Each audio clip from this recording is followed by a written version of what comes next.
La Biblia. Sermón número 15.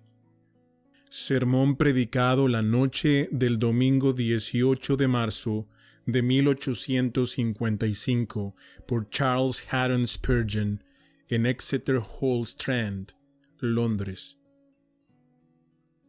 Le escribí las grandezas de mi ley y fueron tenidas por cosa extraña. Oseas 8:12. Esta es la queja de Dios en contra de Efraín. No es una insignificante prueba de su bondad que Él se incline para reprender a sus criaturas descarriadas. Es una grandiosa evidencia de su disposición llena de gracia, que incline su cabeza para observar los asuntos de la tierra. Si Él quisiera, podría envolverse con la noche como si fuese un vestido. Podría poner las estrellas alrededor de su mano como si fueran un brazalete y ceñir los soles alrededor de su frente como una diadema. Puede morar solo, lejos, muy por encima de este mundo, arriba en el séptimo cielo, y contemplar con calma y silenciosa indiferencia todas las actividades de las criaturas. Podría ser como Júpiter que, según creían los paganos, se sentaba en perpetuo silencio, haciendo señas a veces con su terrible cabeza, para hacer que las parcas hicieran lo que les placiera, pero ignorando las cosas pequeñas de esta tierra, y considerándolas indignas de llamar su atención, absorto en su propio ser, absorto en sí mismo, viendo solo y apartado.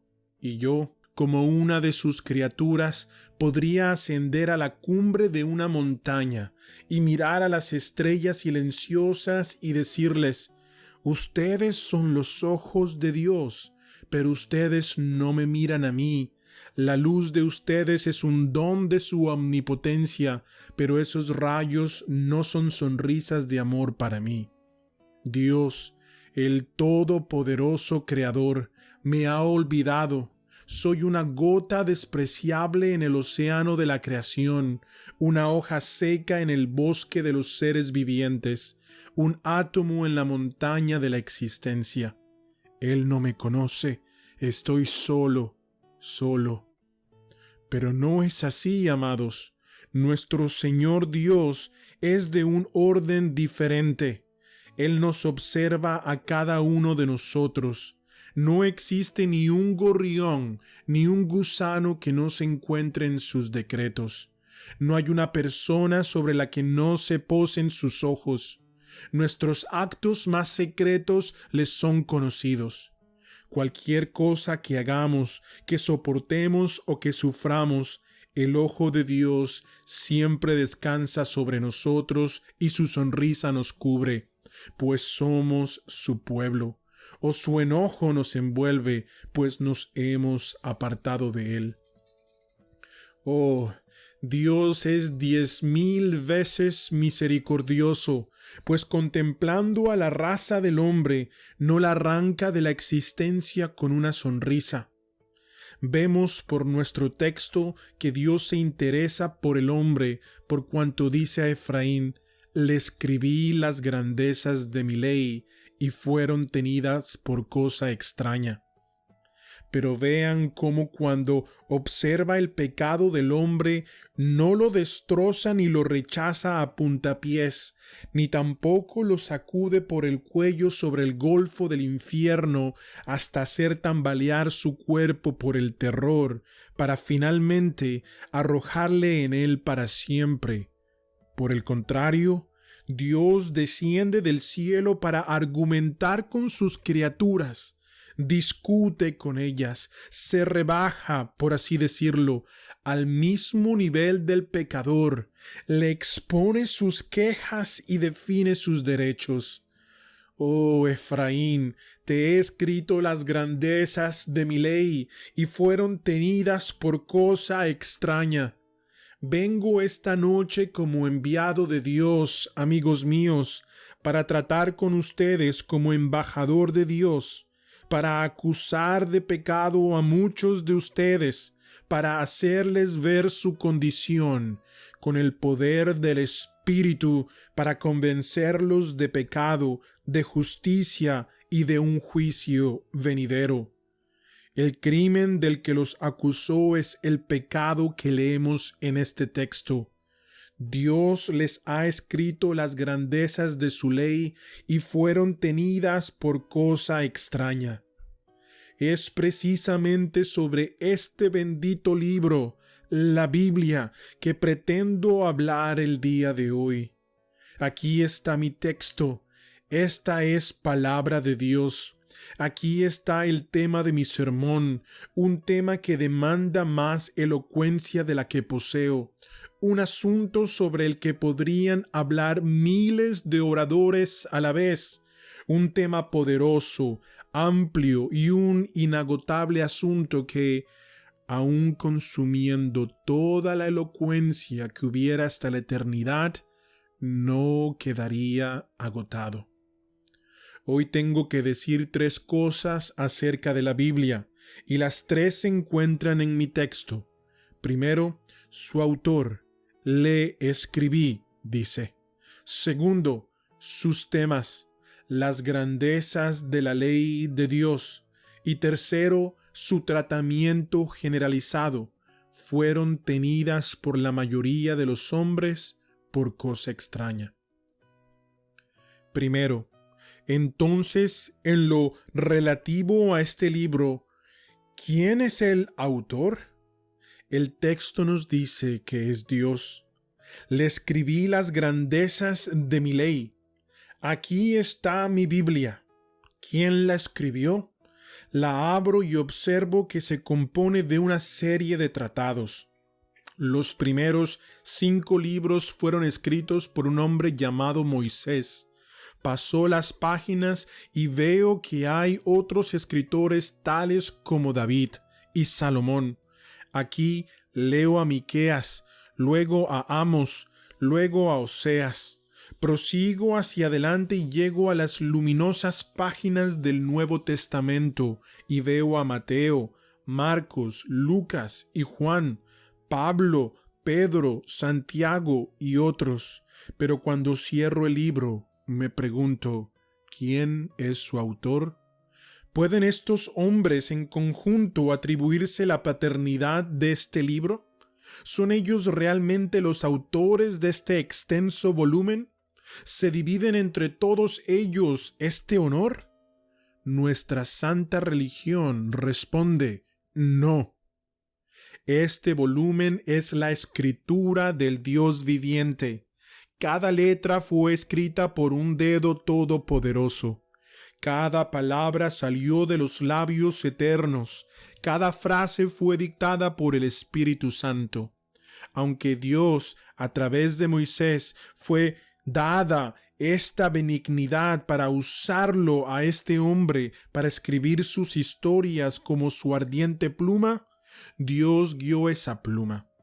Puede ser que David tocara su arpa haciendo que dulces y melodiosos salmos brotasen de sus dedos, pero Dios movía sus manos sobre las cuerdas vivas de su arpa de oro.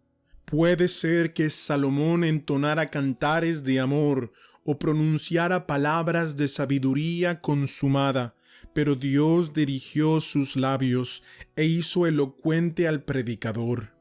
Si sigo al atronador Nahum cuando sus caballos aran las aguas, o a Habacuc cuando se ve las tiendas de Cusán en aflicción, si leo a Malaquías cuando la tierra está ardiendo como un horno, si paso a la plácida página de Juan que nos habla del amor, o a los severos y fogosos capítulos de Pedro que habla del fuego que devora a los enemigos de Dios, o a Judas que lanza anatemas contra los adversarios de Dios, en todas partes veo que es Dios quien habla.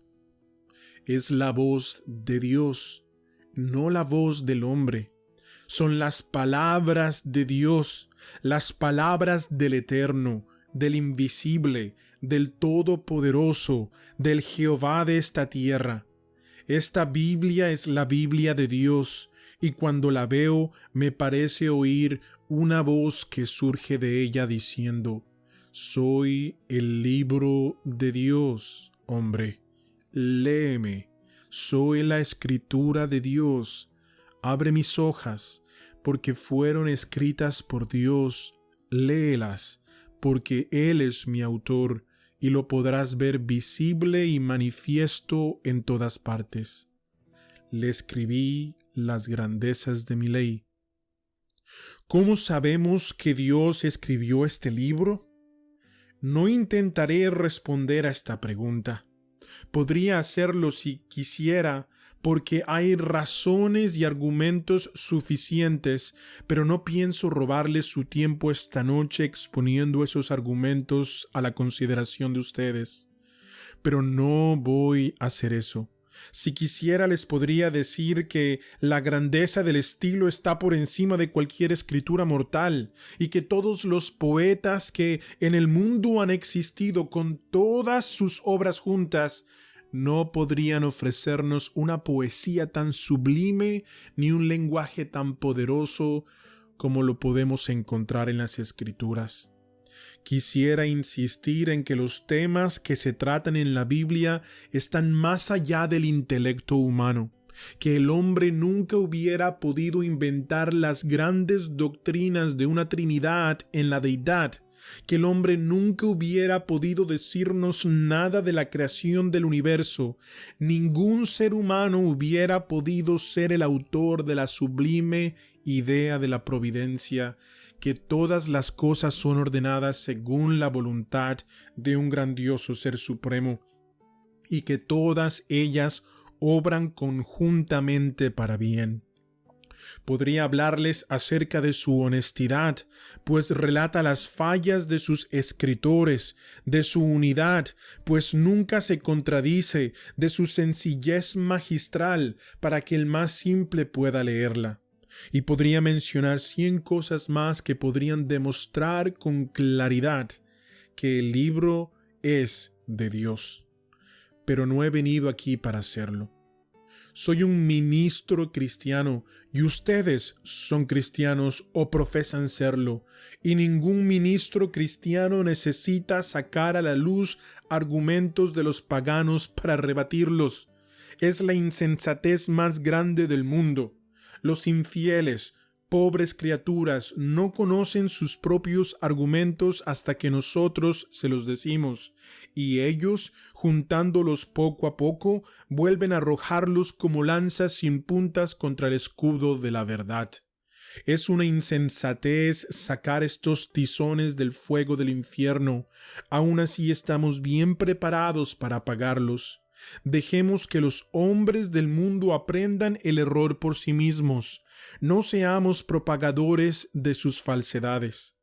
Es cierto que hay predicadores que, no contando con los suficientes argumentos, los sacan de cualquier parte, pero los hombres elegidos del propio Dios no necesitan hacer eso.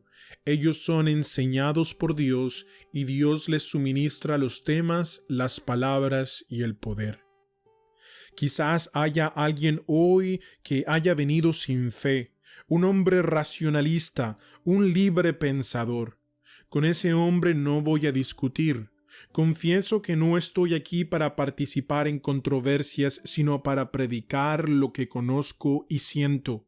Pero yo también fui como ese hombre.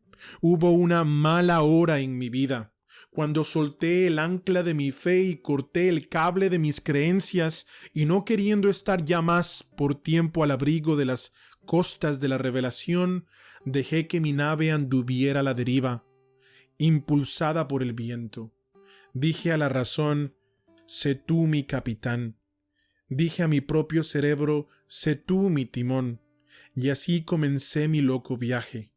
Gracias a Dios ya todo eso terminó, pero les contaré su breve historia. Fue una navegación precipitada por el tempestuoso océano del libre pensamiento.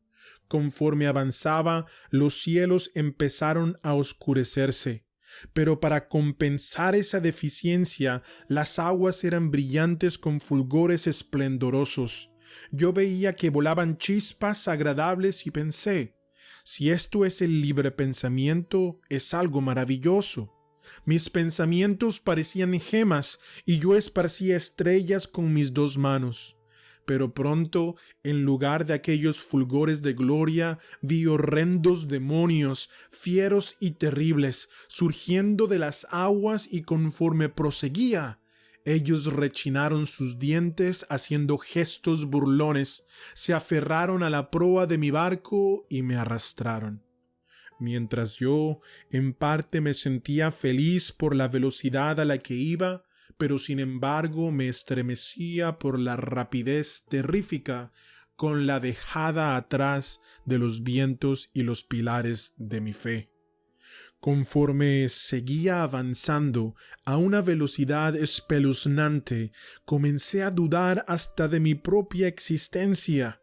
Dudaba que el mundo existiera. Dudaba que hubiera tal cosa como mi propio yo. Llegué al borde mismo de los dominios sombríos de la incredulidad. Me fui hasta el fondo mismo del mar de la infidelidad. Dudaba de todo. Pero aquí Satanás se engañó a sí mismo, porque la propia extravagancia de las dudas me demostró lo absurdo de ellas. Justo cuando vi el fondo de ese mar, escuché una voz que decía, ¿acaso esta duda puede ser verdad? A causa de este pensamiento volví a la realidad. Me desperté de ese sueño de muerte que, sabe Dios, podría haber condenado mi alma y destruido mi cuerpo si no hubiese despertado. Cuando me levanté, la fe tomó el timón. A partir de ese momento ya no dudé. La fe condujo mi barca de regreso a la fe. La fe gritaba, lejos de aquí, lejos de aquí. Arrojé mi ancla en el Calvario. Alcé mis ojos a Dios y heme aquí, vivo y fuera del infierno. Por tanto yo digo lo que sé. He navegado en ese peligroso viaje. He regresado a puerto sano y salvo. Pídanme que sea otra vez un incrédulo. No, ya lo probé. Fue dulce al principio, pero amargo después. Ahora, atado al Evangelio de Dios más firmemente que nunca, parado sobre una roca más dura que el diamante, desafío los argumentos del infierno a que me muevan, porque yo sé a quién he creído y estoy seguro que es poderoso para guardar mi depósito para aquel día. Pero no voy a refutar ni argumentar esta noche. Ustedes profesan ser hombres cristianos, pues de lo contrario no estarían aquí. Aunque la profesión de ustedes bien puede ser falsa, lo que ustedes dicen ser puede ser exactamente lo contrario de lo que realmente son. Pero aún así, yo supongo que todos ustedes admiten que esta es la palabra de Dios. Voy a compartir un par de pensamientos al respecto. Le escribí las grandezas de mi ley, dice mi texto. Primero, mis amigos, examinen este volumen y admiren su autoridad. Este no es un libro común. No contiene los dichos de los sabios de Grecia, ni los discursos de los filósofos de la antigüedad. Si estas palabras hubieran sido escritas por el hombre, podríamos rechazarlas, pero déjenme pensar un pensamiento solemne, que este libro es la letra de Dios, que estas son sus palabras. Déjenme investigar su antigüedad. Está fechado en las colinas del cielo. Permítanme que mire sus letras. Lanzan destellos de gloria en mis ojos. Déjenme leer sus capítulos. Su significado es grandioso y contienen misterios escondidos. Vayamos a las profecías. Están llenas de inefables maravillas. Oh, libro de libros, y fuiste tú escrito por mi Dios. Entonces me postro ante ti, tú, libro de vasta autoridad. Tú eres una proclamación del emperador del cielo. Lejos esté de mí ejercitar mi razón para contradecirte. razón. Tu función es considerar y averiguar lo que este volumen quiere decir y no establecer lo que debería decir. Vamos, ustedes, mi razón y mi intelecto, siéntense y escuchen, porque estas palabras son las palabras de Dios. Me siento incapaz de extenderme en este pensamiento. Oh, si ustedes pudieran recordar siempre que esta Biblia fue verdadera y realmente escrita por Dios. Oh, si les hubiera permitido encontrar a las cámaras secretas del cielo y hubieran podido contemplar a Dios cuando tomaba su pluma y escribía estas preciosas letras, entonces con seguridad las respetarían. Pero son efectivamente el manuscrito de Dios, tanto como si ustedes hubieran visto a Dios escribiéndolas. Esta Biblia es un libro de autoridad, es un libro autorizado, pues lo escribió Dios. Oh, tiemblen, tiemblen, no sea que alguien lo desprecie. Observen su autoridad, porque es la palabra de Dios. Entonces, puesto que Dios la escribió, notemos su veracidad. Si yo la hubiera escrito, habría críticos gusanos que de inmediato la atropellarían y la cubrirían con sus larvas maldadas. Si yo la hubiera escrito, no faltarían hombres que la destrozarían de inmediato, y tal vez con mucha razón. Pero esta es la palabra de Dios. Acérquense ustedes, críticos, y encuéntrenle alguna falla. Examínenla desde su Génesis hasta su Apocalipsis y encuéntrenle algún error. Esta es una veta de oro puro sin mezcla de ninguna sustancia terrena. Esta es una estrella sin mancha, un sol de perfección, una luz sin sombra, una luna sin su palidez, una gloria sin penumbra. Oh, Biblia, no se puede decir de ningún otro libro que sea perfecto y puro, pero nosotros podemos declarar de ti que toda la sabiduría se encuentra encerrada en ti y no hay ninguna partícula de insensatez. El juez que pone fin a toda discusión, allí pone la inteligencia y la razón, y éstas fracasan. Este libro no tiene mancha de error, sino que es puro, sin mezclas, la verdad perfecta. ¿Por qué? Porque Dios lo escribió. Acusen a Dios de error si quieren. Díganle que su libro no es lo que debería ser. He oído de hombres llenos de orgullo y falsa modestia, a quienes les gustaría alterar la Biblia, y casi me ruborizo al decirlo. He oído a algunos ministros que han alterado la Biblia de Dios porque le tenían miedo. Nunca han oído decir: el que creyere y fuere bautizado será salvo, mas el que no creyere, ¿qué dice la Escritura? ¿Será condenado? Pero sucede que esto es algo rudo, por lo tanto ellos dicen: será desaprobado. Caballeros, eliminen el terciopelo de sus bocas y prediquen la palabra de Dios como es. No necesitamos ninguna de sus alteraciones.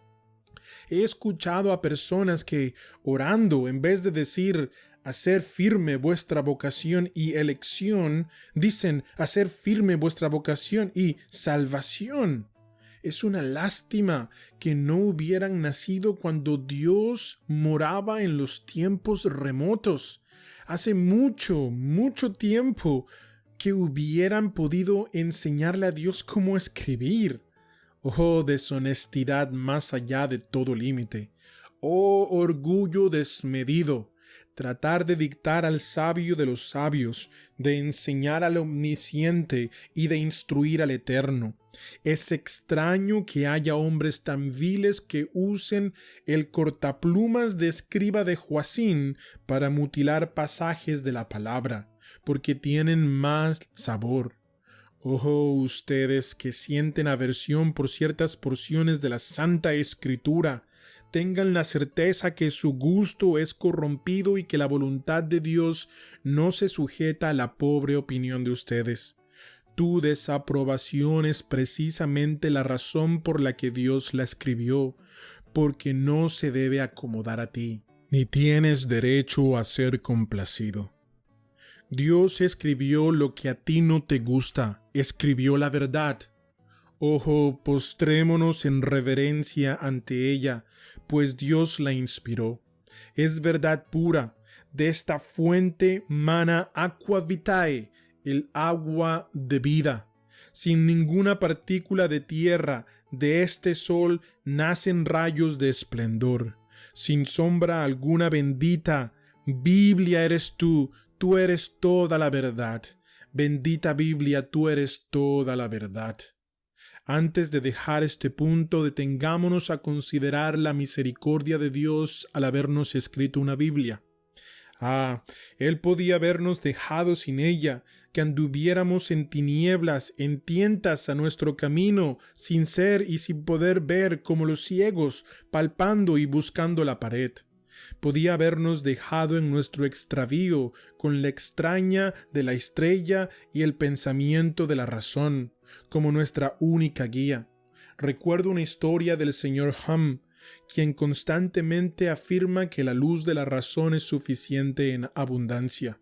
Estando en casa de un buen ministro de Dios una noche, había estado discutiendo sobre este asunto, manifestando su firme convicción en la suficiencia de la luz de la naturaleza. Al salir, el ministro le ofreció una vela para que se pudiera alumbrar al bajar las escaleras. Él le dijo: «No, la luz de la naturaleza será suficiente, con la luna me bastará». Pero ocurrió que una nube estaba ocultando a la luna y cayó las escaleras para abajo. Dijo el ministro, a pesar de todo hubiera sido mejor haber tenido alguna lucecita desde arriba, señor Hum. Entonces, aun suponiendo que la luz natural fuera suficiente, sería mejor que tuviéramos un poco de luz desde arriba, y que de esta manera estaríamos seguros de estar en lo correcto. Es mejor tener dos luces que una. La luz de la creación es muy brillante. Podemos ver a Dios en las estrellas. Su nombre está escrito con letras de oro en el rostro de la noche. Pueden descubrir su gloria en las olas del océano, sí, y en los árboles del campo. Pero es mejor leer el libro o tener la luz de dos libros que solamente uno. Le encontrarán aquí más claramente revelado, porque Él mismo ha escrito este libro y nos ha dado la clave para entenderlo. Si ustedes tienen al Espíritu Santo. Amados hermanos, demos gracia a Dios por esta Biblia. Amémosla y considerémosla más preciosa que el oro más fino. Una observación más antes de pasar al segundo punto. Si esta es la palabra de Dios, ¿qué será de algunos de ustedes que no la han leído durante todo el último mes? ¿Un mes, dice usted? Yo no la he leído durante todo este último año. Y muchos de ustedes no la han leído nunca. La mayoría de la gente trata a la Biblia como cortésmente.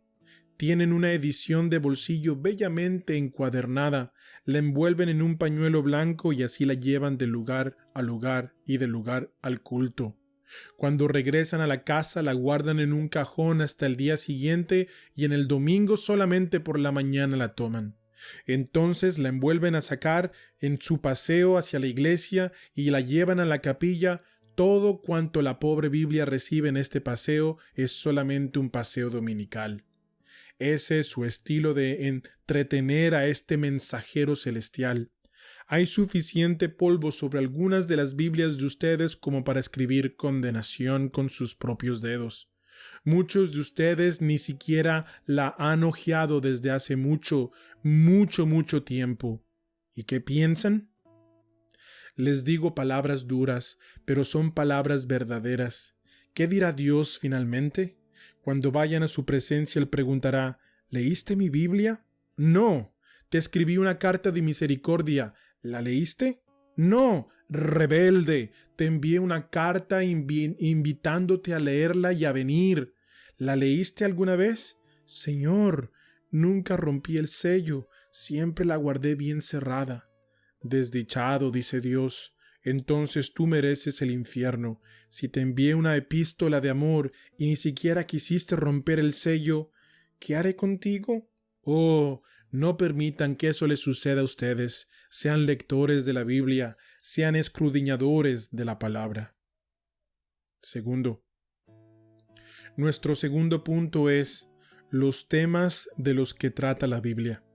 Las palabras del texto son estas: le escribí las grandezas de mi ley. La Biblia habla de grandes cosas y solamente de grandes cosas. No hay nada en esta Biblia que no sea importante. Cada versículo contiene un solemne significado, y si todavía no lo hemos encontrado, esperamos hacerlo. Ustedes han visto a las momias cubiertas de vendas. Bien, la Biblia de Dios es algo parecido. Hay numerosos rollos de lino blanco, tejidos en el telar de la verdad, de manera que tendrán que continuar desenvolviendo el rollo tras rollo hasta encontrar el verdadero significado de lo que está escondido, y cuando crean haberlo hallado, aún continuarán desentrañando las palabras de este maravilloso volumen por toda la eternidad. No hay nada en la Biblia que no sea grandioso. Permítanme dividir para ser más breve. Primero, todas las cosas en esta Biblia son grandiosas. Segundo, algunas cosas son las más grandiosas de todas. Todas las cosas de la Biblia son grandiosas. Algunas personas piensan que no importa la doctrina que uno crea, que da lo mismo asistir a una iglesia o a otra, que todas las denominaciones son iguales. Hay un ser, la señora intolerancia, a la que detesto más que a nadie en el mundo, y a la que jamás he hecho ningún cumplido ni he elogiado, pero hay otra persona a la que odio igualmente. Se trata del señor latitudinorarismo, individuo bien conocido que ha descubierto que todos somos iguales. Este señor latitudinarismo. Ahora, yo creo que una persona puede ser salva en cualquier iglesia. Algunas han sido salvas en la iglesia de Roma, unos pocos hombres benditos cuyos nombres podría citar aquí. También sé que Inglaterra, en ella hay una hueste de sinceros y piadosos hombres de oración. Creo que todas las ramas del protestantismo cristiano tienen un remanente según la elección de la gracia y necesitan tener algunas de ellas un poco de sal, pues de lo contrario se corromperían completamente. Pero cuando me digo eso, ¿se imaginan que las coloco a todas al mismo nivel? ¿Están todas igualmente en lo cierto? Una dice que el bautismo de infantes es correcto, otras afirman que no es correcto. Algunos dicen que ambas tienen razón, pero yo no lo veo así. Una enseña que somos salvos por la gracia soberana, otras dicen que no, sino que es nuestro libre albedrío la que nos salva. Con todo, otros dicen que las dos están en lo cierto. Yo no lo entiendo así. Una dice que Dios ama a su pueblo, que ese pueblo lo amará. Unas que a veces lo ama y que a veces lo deja de amar, volviéndole la espalda. Ambas pueden tener razón en lo esencial, pero nunca cuando dice sí y otra dice no. Para verlo así necesitaría unos lentes que me ayudaran a ver hacia atrás y hacia adelante al mismo tiempo. No puede ser, señores, que ambas tengan razón a pesar de que hay quien dice que las diferencias no son esenciales. En este texto, que dice, le escribí las grandezas de mi ley, no hay nada en la Biblia de Dios que no sea grandioso. ¿Se han detenido a pensar alguna vez cuál es la religión más pura? Oh, dicen, nunca nos hemos molestado con eso. Nosotros simplemente vamos donde nuestro padre y nuestra madre fueron. Ah, esa es ciertamente una razón muy profunda. Ustedes van donde sus padres fueron. Yo creería que ustedes eran gente sensata y nunca pensé que se dejaran llevar por otros en vez de por su propia convicción. Yo amo a mis padres sobre todo lo que respira, y el solo hecho de que creyeran que una cosa es verdad me ayuda a pensar que lo es, pero yo no les he seguido en la verdad. Pertenezco a una denominación diferente y doy gracias a Dios por ello. Puedo recibirlos como hermanos y hermanas en Cristo, pero nunca pensé que porque ellos fueran una cosa, yo tenía que ser lo mismo que ellos. Nada de eso. Dios me dio un cerebro y debo utilizarlo, y si ustedes tienen algún intelecto, deben usarlo también. Nunca digan que no importa. Claro que importa. Todo cuando Dios ha escrito es de importancia eminente. Él jamás hubiera escrito algo que fuera indiferente. Todo cuanto hay aquí tiene un valor, por lo tanto escudriñen todos los temas, prueben todo por palabra de Dios. No tengo ninguna objeción en lo que yo predique sea aprobado por este libro. Denme solemnemente un auditorio imparcial y ningún favor especial y este libro, y si digo algo contrario a él, voy a retractarme de eso el domingo siguiente. Por esto me mantengo firme o caigo. Búsquenme y miren, pero nunca digan no importa. Cuando Dios dice algo, siempre es de suma importancia. Pero aunque todas las cosas en la palabra de Dios son importantes, no todo es importante en la misma medida. Hay ciertas verdades vitales y fundamentales que deben ser creídas, o de lo contrario el hombre no podría ser salvo. Si quieren saber qué es lo que deben creer para ser salvos, encontrarán las grandezas de la ley de Dios entre estas cubiertas. Todas están contenidas aquí. Como compendio o resumen de las grandezas de la ley, recuerdo lo que dijo una vez un viejo amigo mío. Predica las 3 R's y Dios siempre te bendecirá. Yo pregunté, ¿cuáles son las 3 R's? Y él me dijo, ruina, redención y regeneración. Estas 3 cosas tienen la esencia y el todo de la teología. R de ruina. Todos fuimos arruinados en la caída. Todos nos perdimos cuando Adán pecó y todos estamos arruinados por nuestras propias transgresiones. Todos estamos arruinados por nuestros corazones perversos, por nuestros malos deseos, y todos estaremos arruinados a menos que la gracia nos salve. Luego está la segunda R, de redención. Somos redimidos por la sangre de Cristo, un cordero sin mancha ni contaminación. Somos rescatados por su poder, somos redimidos por sus méritos y rescatados por su fuerza. A continuación tenemos la R de regeneración. Si queremos ser perdonados, tenemos también que ser regenerados, porque nadie puede ser partícipe de la redención sin ser regenerado. Podemos ser tan buenos como queramos y servir a Dios según lo imaginemos, pero según queramos, pero si no lo hemos sido regenerados desde adentro en el corazón y no tenemos una vida nueva, si no nacemos de nuevo, todavía estamos en la primera R, la R de ruina. Esto es un pequeño resumen del Evangelio, pero creo que hay otro mejor en los 5 puntos del calvinismo. Elección conforme al conocimiento previo de Dios, la natural depravación y pecaminosidad del hombre, la redención particular por la sangre de Cristo, el llamamiento eficaz por el poder del Espíritu Santo y la perseverancia final por el poder de Dios. Para ser salvos debemos creer estos 5 puntos, pero no me gustaría escribir un credo como el de Atanasio, que empieza así. Todo aquel que quiera ser salvo deberá creer en primer lugar la fe católica, la cual es esta. Al llegar a este punto tendría que detenerme porque no sabría cómo continuar. Sostengo la fe católica de la Biblia, toda la Biblia y nada más que la Biblia. No me corresponde redactar credos, sino que los suplico que escudriñen las Escrituras, porque ellas son la palabra de vida que tienen el mejor credo. Dios dice, le escribí las grandezas de mi ley. ¿Dudan de su grandeza? ¿Creen que no son dignas de la atención de ustedes? Hombre, piensa un momento, ¿dónde te encuentras ahora? He aquí, en un estrecho trozo de tierra, en mitad de 2 mares sin límites, 1 pulgada de tiempo, el espacio de un momento, puede alojarme en aquel lugar celestial o encerrarme en el infierno. Recuerdo una vez que estaba yo en la playa, en una estrecha franja de tierra, sin preocuparme que la marea pudiera subir. Las olas lavaban constantemente ambas orillas y envuelto en mis pensamientos permanecí allí por largo rato. Cuando quise regresar, me encontré ante una dificultad. Las olas habían cortado el camino. De la misma manera, todos nosotros caminamos cada día por una estrecha senda y hay una ola que sube más y más. Vean cuán cerca está de sus pies y otra ola se estrella a cada tic-tac del reloj.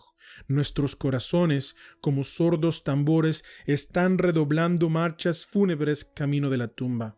Cada momento que vivimos es un avance hacia la tumba, pero este libro me dice que si soy convertido, cuando muera me recibirá un cielo de gozo y amor.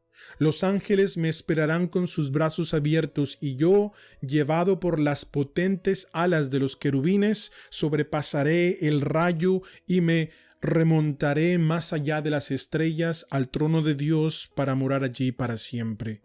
Lejos de un mundo de pecado y dolor, moraré allí siempre con Dios. Oh, esto hace que mis ojos derramen lágrimas tibias.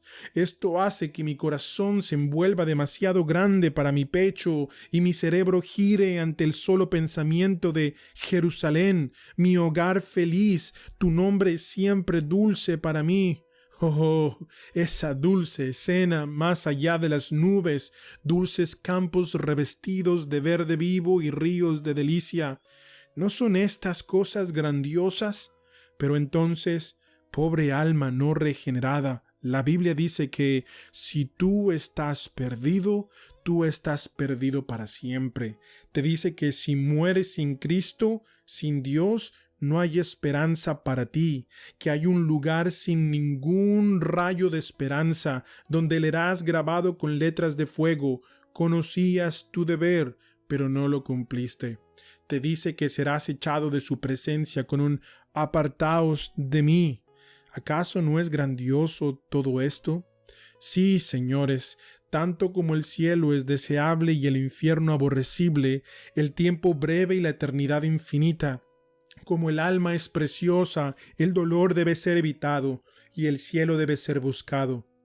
Como Dios es eterno y como sus palabras son ciertas, estas cosas son grandiosas, son cosas que ustedes deben escuchar. Tercero, nuestro último punto es el trato que la pobre Biblia recibe de este mundo. La Biblia está considerada como una cosa extraña. ¿Qué quiere decir que la Biblia sea considerada como una cosa extraña?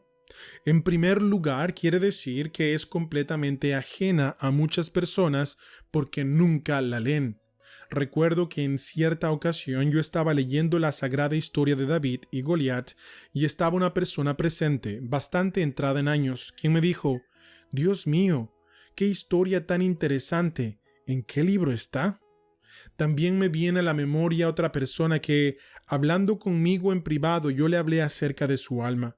Y ella me dijo: «Confundo este su sentimiento, ya que tenía enormes deseos de servir al Señor, pero encontraba otra ley en sus miembros». Yo abrí la Biblia en Romanos y le leí: «Porque no hago el bien que quiero, sino el mal que no quiero, eso hago». Esta es en la Biblia. ¿Está ese pasaje allí?, preguntó ella. Yo no lo sabía. No la culpé por su falta de interés en la Biblia hasta ese momento, pero me parecía difícil encontrar personas que no supieran absolutamente nada de tal pasaje. Ustedes saben más acerca de los libros de contabilidad de sus negocios que de la Biblia, más acerca de los diarios de sus vidas que de lo de Dios y todo lo que Él ha escrito. Muchos de ustedes pueden leer una novela de principio a fin. ¿Y qué provecho sacan de eso? Un bocado de pura espuma al haberla terminado. Pero no pueden leer la Biblia. Este manjar sólido, perdurable, sustancioso y que satisface, permanece sin ser probado, guardado en la alacena del abandono, mientras que todo cuanto escribe el hombre, el plato del día es devorado con avidez. Le escribí las grandezas de mi ley, dice el Señor, y fueron tenidas por cosa extraña. Ustedes nunca la han leído. Tengo esa dura acusación contra ustedes. Tal vez ustedes responden que no debo culparlos por una cosa así, pero siempre pienso que más vale tener una peor opinión de ustedes que una opinión demasiado buena. Los culpo de esto, ustedes no leen su Biblia. Algunos de ustedes nunca la han leído completa, y su corazón les dice que lo que estoy diciendo es verdad. No sois lectores de la Biblia. Ustedes afirman que tienen una Biblia en la casa. ¿Acaso pienso que son tan paganos que no tienen una Biblia en la casa? Pero, ¿cuándo fue la última vez que la leyeron? ¿Cómo saben que los lentes que perdieron hace 3 años no están en el mismo cajón que la Biblia? Muchos de ustedes no han leído ni una sola página desde hace mucho tiempo, y Dios podría decirles: hay otros que leen la Biblia. Le escribí las grandezas de mi ley, y fueron tenidas por ustedes por cosa extraña. Hay otro tipo de personas que leen la Biblia, pero cuando la leen dicen que es terriblemente árida. Aquel joven que está allá opina que es muy aburrida. Esa es la palabra que él usa. Él nos cuenta: mi madre me dijo, cuando vayas a la ciudad lee un capítulo cada día. Y yo se lo prometí para complacerla. Ojalá no lo hubiera hecho. No leí ningún capítulo ni ayer ni anteayer. Estuve muy ocupado. No pude evitarlo. Tú no amas la Biblia, ¿verdad? No encuentro en ella nada interesante. Ah, eso es lo que yo pensaba también. No hace mucho tiempo yo no podía ver nada en ella. ¿Sabes por qué? Porque los ciegos no pueden ver. Pero cuando el Espíritu tocó o quitó las escamas de mis ojos, éstas se cayeron, y cuando Él pone colirio en los ojos, entonces la Biblia se vuelve preciosa. Recuerdo a un ministro que fue un día a visitar a una señora ya anciana y se propuso llevarle el consuelo de algunas de las preciosas promesas de la palabra de Dios. Buscando, encontró en la Biblia de la señora, escrito en la margen, una P, y le preguntó: ¿qué significa esta P? Esto quiere decir preciosa, señor. Poco más adelante descubrió una P y una E escritas juntas, y le volvió a preguntar su significado, y ella le respondió: esto quiere decir probada y experimentada, porque yo la he probado y la he experimentado. Si ustedes han probado y experimentado la palabra de Dios, si es preciosa para sus almas, entonces son cristianos. Pero esas personas que desprecian la Biblia no tienen parte ni suerte en este asunto. Si les parece árida, ustedes estarán áridos hasta el fin del infierno. Si no la estiman como algo mejor que su alimento diario necesario, no hay ninguna esperanza para ustedes, porque carecen de la evidencia más grande de su cristianismo. Pero ay, lo peor está por venir. Hay personas que odian la Biblia y también la desprecian. ¿Acaso tenemos algunas de estas personas aquí? Algunas se habrán dicho: vayamos y oigamos lo que tiene que decir ese joven predicador. Pues bien, esto es lo que tiene que decirles: mirad, oh menospreciadores, y asombraos y desapareced.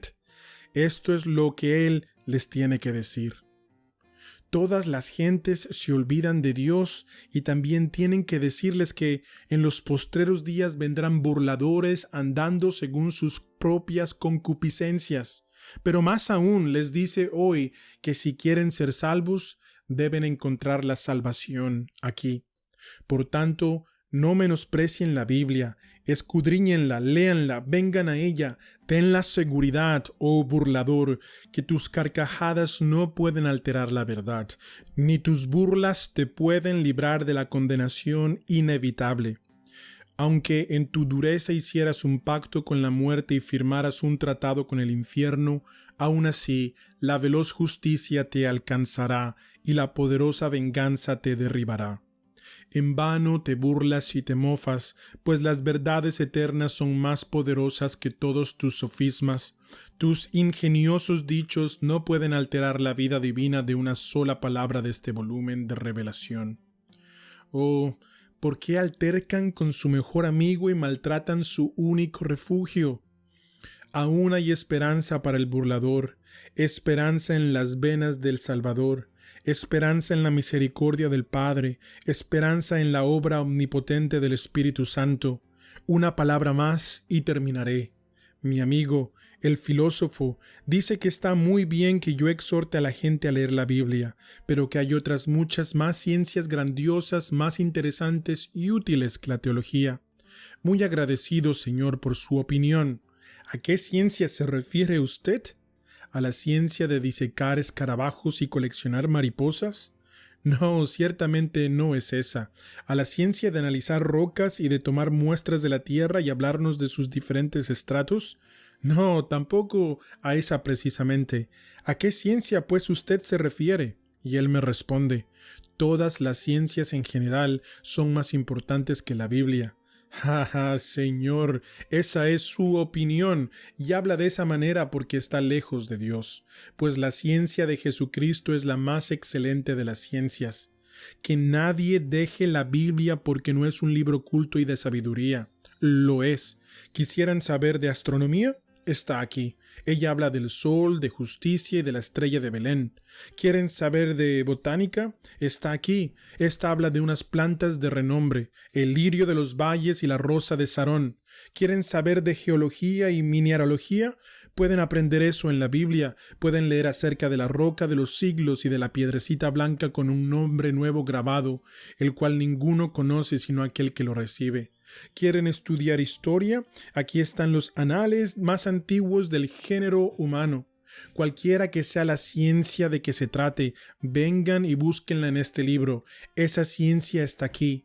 Vengan y beban de esta hermosa fuente del conocimiento y de la sabiduría, y descubrirán que serán hechos sabios para salvación. Sabios e ignorantes, niños y hombres, caballeros de cabellos blancos, jóvenes y muchachas, a ustedes les hablo, les pido y les suplico, respeten la Biblia y escudriñenla, porque a ustedes les parece que en ella tienen la vida eterna, y ella es la que da testimonio de Cristo Jesús. He terminado. Vayámonos a casa y pongamos en práctica cuanto hemos oído.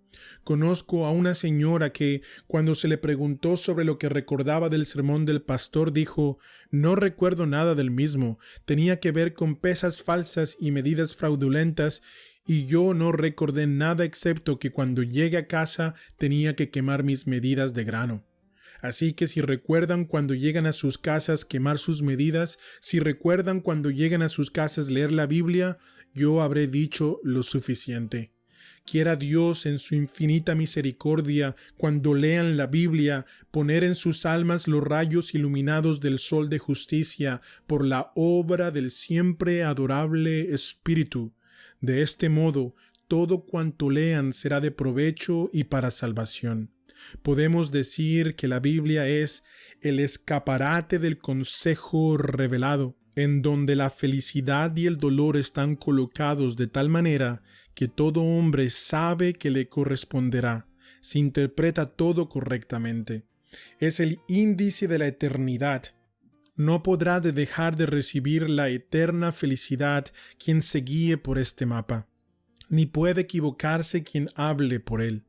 Es el libro de Dios, quiero decir, el Dios de los libros, y pido que el que mire con enojo esa expresión como demasiado aventurada, ahogue sus pensamientos en silencio hasta encontrar otra. Amén.